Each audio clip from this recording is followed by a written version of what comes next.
The first question people might ask is like, well, that's not fair. You're hurting USA jobs and you're taking advantage of people in the Philippines. All right, so what's the big deal about hiring a virtual assistant? To hire somebody in the Philippines, you can hire a video editor for $450, but there's other things that I can't outsource. I hire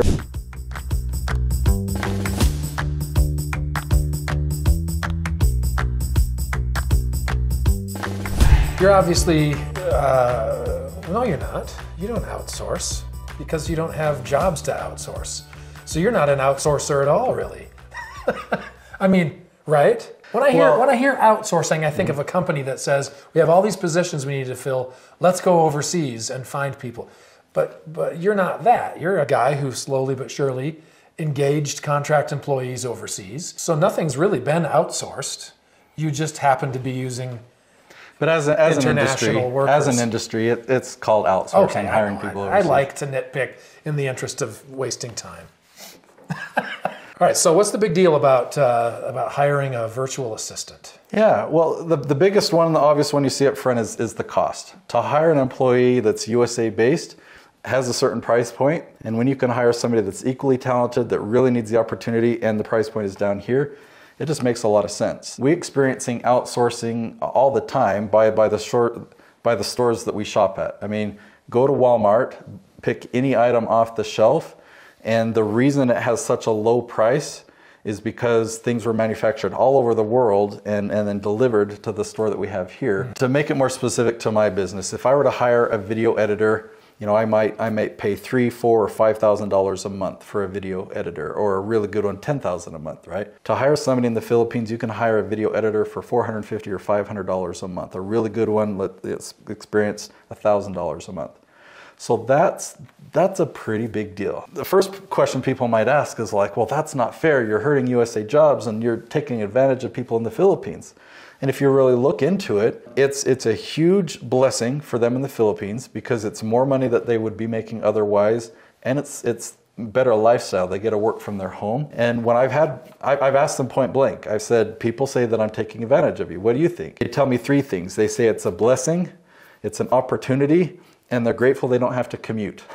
They always talk about, especially in Manila, it's one of the busiest, most trafficked cities in the world, that to have to take a bus or whatever, it takes 1 or 2 hours one way, that they either, if they have to buy a car and buy the fuel or a motorcycle or get those little trike things that it's like tuk-tuks or whatever they are. Yeah. So to not have to commute, that's actually a really big deal. So it's a great blessing to them. And then for the other argument about, well, you know, now you're taking away a job from an editor in the USA. Yeah, I am. But guess what? That same editor with his experience or her experience, he or she could also build a team in the Philippines and could leverage. He or she could do a lot better job at building a video editing team than I could because they have more experience than I do.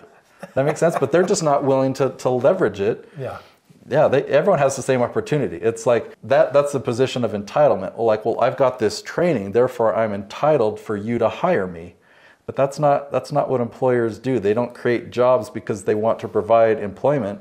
They create a company to be profitable. If a new technology comes out and you can buy this part for less, or like manufacturing improves and now you can buy cotton for a cheaper price, of course you're going to buy it from the cheaper price. If there are skilled people that speak English and do amazing writing work, or they do amazing editing work, or thumbnail design, or quality control, it's like it would be a foolish decision for me to hire somebody here. But there's other things that I can't outsource. I hire videographers here. I hire maintenance people here. I hire lawn care and pool maintenance, and there's a lot of more jobs that appear here. That's my argument for how outsourcing actually benefits the American economy. My company would not exist if I could not outsource, because my services are 6 figures a year.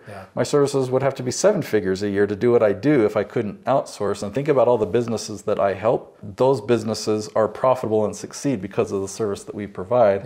So we're boosting the American economy and the Filipino economy. I'm sold. So how do I know all this stuff about YouTube? Well, I actually know a lot more. I've written a book on how to leverage YouTube to generate leads for your business, and I want to give this to you for free. I've put 2 years into putting all my strategy into this book. I'm known as the guy that can help you generate $10,000 from only 100 views, whereas all other YouTube experts, they teach you how to generate millions of views to make $10,000. So if you want to learn how to leverage YouTube in that way, go to natesyoutubebook.com. Now what you'll find there, I expect you to cover the costs. So the cost to print this full color book and the cost to ship, but no profit to me. That's my gift to you. I want them to succeed and thrive and have their needs met, whatever they are. And so I lost a really good team member but if I'm looking to hire people to run my business, where I create a system, like I've got a video editing system.